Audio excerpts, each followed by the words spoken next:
تعرف إن معاملة الأهل الكويسة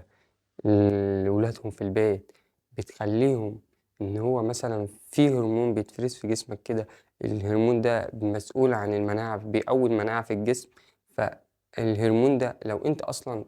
تعبان جسديًا كمان، مش بس نفسيًا، لو أنت تعبان جسديًا، الهرمون ده أول ما بيتفرز لمّا بتبقى أنت حالتك النفسية كويسة، الهرمون ده بيتفرز فبيقوي المناعة، فالمناعة بتعالج الجروح اللي موجودة في جسمك، أو مثلًا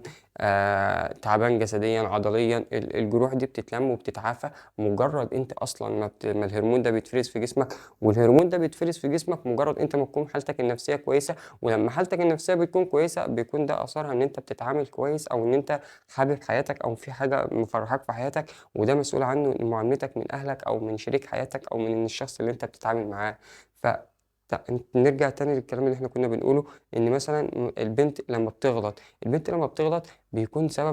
سبب غلطها الأول ناتج عن أهلها، إن في أصلًا إن دلوقتي أغلبية البنات دلوقتي حياتهم بقت مشاع على السوشيال ميديا، فهي بتشوف المعاملة من الأهالي لبناتهم أو ولادهم على السوشيال ميديا، فأنا ليه ما أهلي ما بيعاملونيش كده؟ فبيكون عندها نقص في حياتها. فإحنا لازم نتعلم إن إحنا نعلّم ولادنا أو نتعامل مع ولادنا إزاي، لازم نتعامل معاهم بحُب ولطف، ولازم نقرّب من ولادنا، ولازم إن إحنا نصاحبهم ونسألهم ونقرّب منهم ونصاحبهم. فهي دي المعاملة الصح